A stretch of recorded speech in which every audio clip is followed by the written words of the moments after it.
इसका ये मतलब है कि अब नीट के लिए हार्ट पढ़ लो। तो चलो नीट के लिए हार्ट का स्ट्रक्चर देखते हैं। देखो ये हार्ट वाकई धड़क रहा है, पंपिंग हार्ट, ठीक। और इस पंपिंग के लिए क्या रिस्पॉन्सिबल है ये हम बाद में देखेंगे। पहले हम देखते हैं हार्ट के जो अपने चेंबर्स हैं उनकी बात करते हैं, ठीक है। सबसे पहले देखो ये आ जाता है राइट एट्रियम, राइट एट्रियम, और राइट एट्रियम के जस्ट नीचे है बच्चों राइट वेंट्रिकल, ठीक है। This is the right ventricle. और राइट वेंट्रिकल के बगल में लेफ्ट वेंट्रिकल, लेफ्ट वेंट्रिकल के जस्ट ऊपर जैसे ही देखोगे तो आपको मिलेगा लेफ्ट एट्रियम। ये चार मेन चेंबर्स हैं, ये आप जानते हैं अच्छे तरीके से और ये बताने की मुझे जरूरत भी नहीं है। बट जो सबसे खास चीज है जो एनसीईआरटी में पुरानी बुक में पेज 283 पर है और नई वाली बुक में पेज नंबर 198 पर है, क्या है वो कि दोनों एट्रिया के बीच में जो इंटर एट्रियल सेप्टम होता है, that is inter atrial septum, वो मसल्स का बना हुआ है और वो थिन है, ठीक है। It is thin muscular septum. और फिर दोनों वेंट्रिकल्स के बीच में जो आप देख रहे हैं this is interventricular septum, interventricular septum. और ये इंटरवेंट्रिकुलर सेप्टम थिक होता है, ये भी मस्कुलर है। ऑलराइट बच्चों, ये बात ध्यान रखिएगा कि इन दोनों सेप्टा की थिकनेस डिफरेंट है। Inter atrial septum is thin of course and interventricular septum is thick.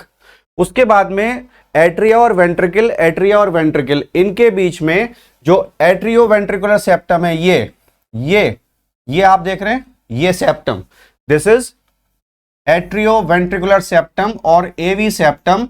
ये बच्चों फाइब्रस टिश्यू का बना होता है, don't forget this is made up of fibrous tissue. और फिर से मैं एक बात बता दूं कि दोनों एट्रिया के बीच में, दोनों वेंट्रिकल के बीच में मस्कुलर सेप्टम है और एट्रिया वेंट्रिकल के बीच में जो सेप्टम है वो फाइब्रस टिश्यू का बना हुआ है। ये बात ध्यान से पढ़ करके जाना क्योंकि नीट में क्वेश्चन इसी पे आएगा। हमारा जो हार्ट है ये क्लिंज फिस्ट की तरह है, यानी कि बंद मुट्ठी, जकड़ी हुई मुट्ठी। तो आप बिल्कुल इस तरह से देख सकते हैं कि जो इसकी लेंथ है ये 12 सेंटीमीटर है, जो विड्थ है मैक्सिमम वो ऊपर की तरफ है, दैट इज 9 सेंटीमीटर, और जो थिकनेस है इसकी, वो थिकनेस इसकी होती है 5 सेंटीमीटर। तो 12 बाई 9 बाई 5 ये इसके डायमेंशन है। अब बात करते हैं कि जो एट्रिया से वेंट्रिकल की तरफ ब्लड आएगा that is deoxygenated blood. Deoxygenated blood inferior vena cava और सुपीरियर वेना कावा से एट्रिया में आ रहा है, बॉडी के टिश्यू से आ रहा है। वो डीऑक्सीजनेटेड ब्लड पास होगा वेंट्रिकल में और वो बैकफ्लो ना करे तो ये आप देख सकते हैं ट्राइकस्पिड वॉल्व है यहां पर। These are tricuspid valves, of course tricuspid valves, ठीक है। ये बैकफ्लो रोकेंगे। 3 फ्लैप होते हैं ये, 3 फ्लैप। इसी तरह से जो लेफ्ट एट्रियम और लेफ्ट वेंट्रिकल के बीच में आप देख रहे हैं यहां पर ये 2 फ्लैप हैं, तो this is called bicuspid valve, bicuspid valve. और बाइकस्पिड वॉल्व को हम एक नाम और भी देते हैं, इसका एक नाम और क्या है, मित्रल वॉल्व। मित्रल भी पढ़ सकते हैं, मित्रल भी पढ़ सकते हैं, लेकिन जो सही है दैट इज मित्रल, क्योंकि ये बना है वर्ड मित्रे से। मित्रे का मतलब होता है बेटा बिशप्स हैट, मित्रे का मतलब होता है बिशप्स हैट, ठीक है, इसलिए इसका नाम मित्रल वॉल्व है। ये भी बैकफ्लो रोकेगा वेंट्रिकल से एट्रिया की तरफ। अब जो डीऑक्सीजनेटेड ब्लड यहां पर है या ऑक्सीजनेटेड ब्लड जो यहां आया है ये आ रहा है इसके थ्रू, लंग्स से। Pulmonary arteries carry the blood to the lungs and pulmonary vein receives them back to the blood. तो ये पल्मोनरी वेन यहां ब्लड लेकर के आ रही है, this is oxygenated blood OB, और ये ऑक्सीजनेटेड ब्लड यहां पास हो जाएगा। अब यहां से इसको जाना है पूरी बॉडी में, तो आप ये देख सकते हैं ये ओपनिंग जो है यहां पर भी सेमिल्यूनर वॉल्स लगे हुए हैं और 3 फ्लैप इसके हमें दिख रहे हैं। ये है एओर्टा और ये aortic arch, the broadest blood vessel, this is aortic arch, ठीक है। ये ऊपर की तरफ ब्लड ले जाएगी, जो कैरोटिड आर्टरी है ब्रेन की तरफ जा रही है, और फिर ऐसे ये नीचे आ जाएगी डिसेंडिंग एओर्टा बन करके नीचे के टिश्यू को ब्लड देने के लिए।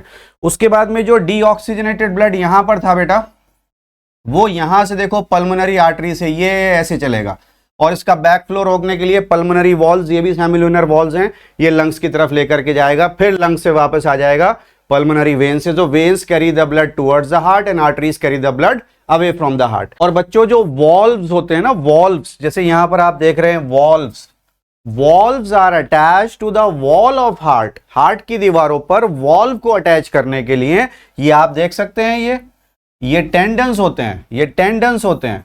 These are cord like tendons, इसीलिए इनका नाम बच्चों रखा जाता है chordae tendineae, cord like tendons, ठीक है ना। ये क्या होते हैं, valves are attached to the walls of heart by means of cord like tendons and these are called chordae tendineae. Okay, अब देखते हैं सबसे मजेदार चीज, क्योंकि हम कहते हैं कि जो हमारा हार्ट है वो ऑटो एक्साइटेबल है, यानी कि उसमें हार्ट बीट अपने आप ओरिजिनेट होती है, बट जो सिंपैथेटिक नर्वस सिस्टम है, याद रखना बच्चों, वो हमारे हार्ट की बीट को कंट्रोल करता है, जो हार्ट रेट है उसको बढ़ाता है, वेंट्रिकुलर कॉन्ट्रैक्शन की जो स्ट्रेंथ है उसको वो इंक्रीज करता है, that is sympathetic nervous system. और इसका अपोजिट कर दोगे तो पैरासिम्पैथेटिक नर्वस सिस्टम में चला जाएगा। तो हार्ट की जो ऑटो रिदमिसिटी है उसको मेंटेन करने के लिए बेटा देखो, सबसे पहले ये upper right corner of the right atrium, यह है ऐसे नोड, साइनो एट्रियल नोड, और फिर उसके बाद में लोअर लेफ्ट कॉर्नर जहां पर इंटरवेंट्रिकुलर, ये एट्रियोवेंट्रिकुलर सेप्टम है, वहां पर लगी हुई है बेटा ये एवी नोड, एवी नोड, ठीक है।